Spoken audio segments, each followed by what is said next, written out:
Before we start the video, let me read you this quote that I made. The ability to control something is to not control it at all. It is to be still and have stillness.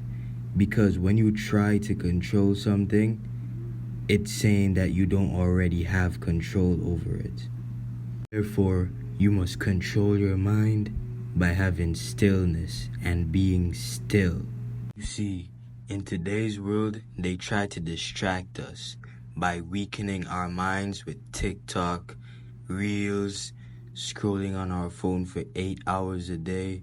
It is all to lower your attention span and affect your mind.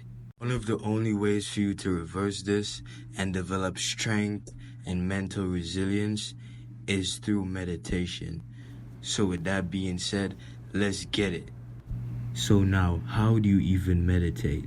I like to find a nice, peaceful, quiet area, but I most definitely say that you should meditate outside and not inside.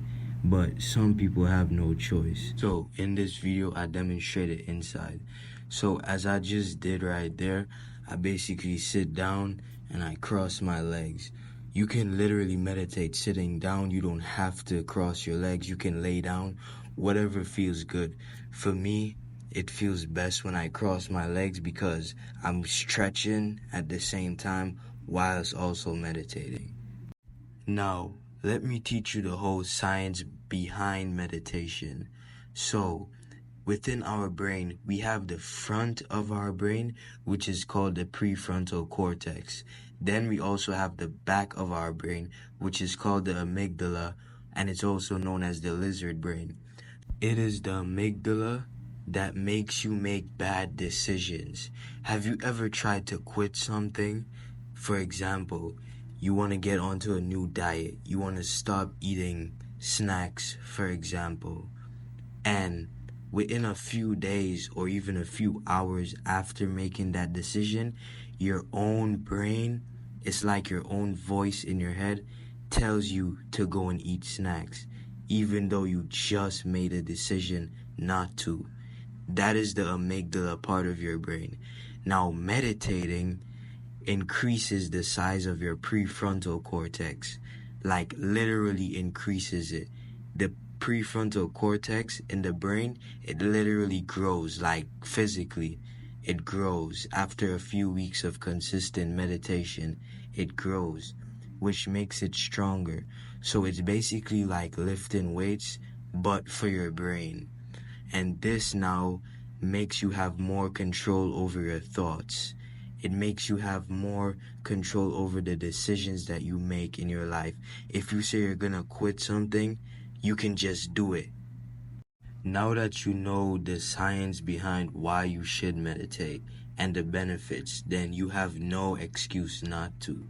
So, how I personally like to meditate is I just sit down cross-legged, as I said, and I close my eyes, and all you are doing is just focusing on your breath.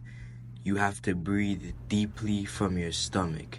You want to breathe so deeply into your stomach and slowly as well. So when you inhale, your stomach should expand till its fullest capacity, till it cannot expand anymore.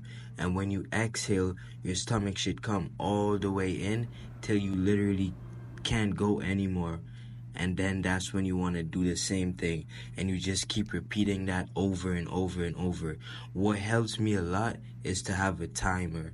So the goal, I want you to write down this goal. Your goal is to be able to meditate for at least 20 to 30 minutes straight. Like, you see how I'm sitting right there just focusing on my breath without stopping or anything? Your goal should be able to do that for literally 20 to 30 minutes straight. Of course, you're not gonna get it on the first try, since this may be your first time meditating. It's just like with going to the gym. You gotta start off slow and then increase and increase and increase.